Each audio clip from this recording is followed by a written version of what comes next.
Saya dapati beberapa orang di kolom komentar itu menyesal ketika mereka membeli Realme. Bukan karena smartphone-nya jelek, smartphone-nya itu bagus. Hanya saja, nggak lama setelah kalian beli, akan ada model Realme yang baru dengan spesifikasi yang jauh lebih baik dengan harga yang nggak jauh beda.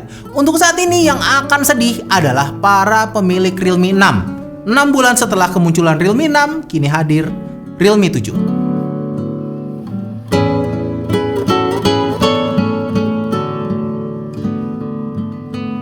Mari kita mulai dari unboxingnya. Pertama ada box dengan tulisan Welcome to Realme Family. Isi boxnya itu ada SIM card ejector, casing silikon transparan standar, kertas sertifikasi dari TUV Rhineland, saya nggak tahu dibuat apaan, panduan penggunaan, dan kartu jaminan. Selanjutnya ada HP-nya, ini kita kesampingin dulu. Terus ada kepala charger dengan output 30 watt, dan terakhir ada kabel data USB-A to USB-C.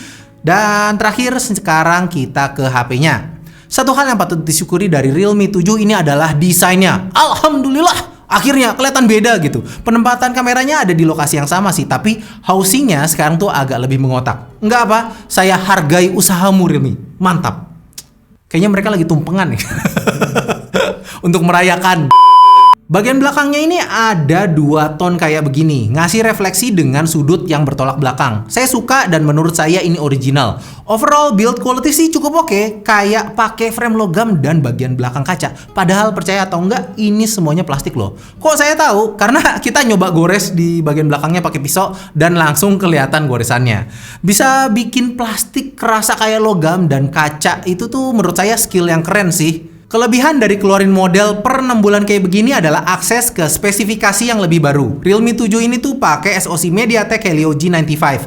SoC dengan kelas di atas MediaTek G90T. Cuman jujur ya, agak susah nemuin bedanya di performa real life. PUBG bisa main di graphics balance dan frame rate ultra. Performanya sih enak, cuman kalau ditanya bedanya sama G90T tuh jujur saya tuh nggak ngerasain bedanya tuh di mana. G90T soalnya udah enak banget buat main game. Bedanya baru terlihat di hasil benchmark 3D Mark, lebih 200 poin. Artinya, ya sebenarnya raw powernya tuh meningkat walau nggak terlalu banyak.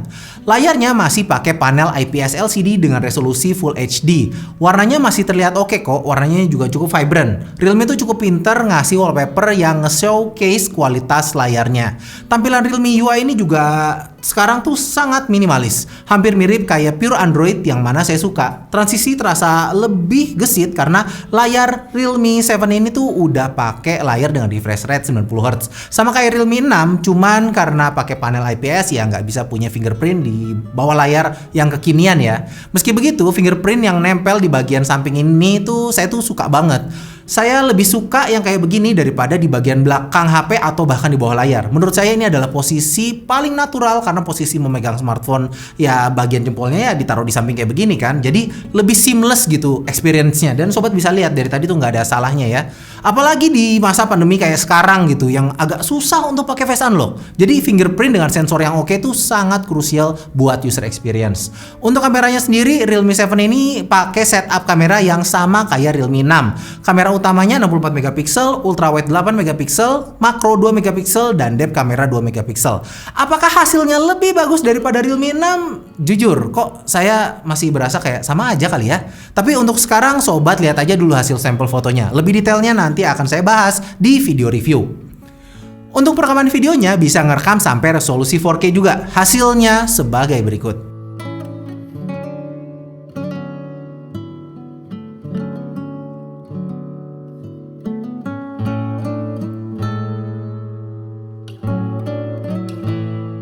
Pertanyaannya sekarang adalah, apakah Realme 7 ini layak untuk dibeli? Saya masih butuh waktu untuk menjawabnya. Cuman kok menurut saya upgrade-nya nggak banyak-banyak amat ya. Menurut kalian gimana?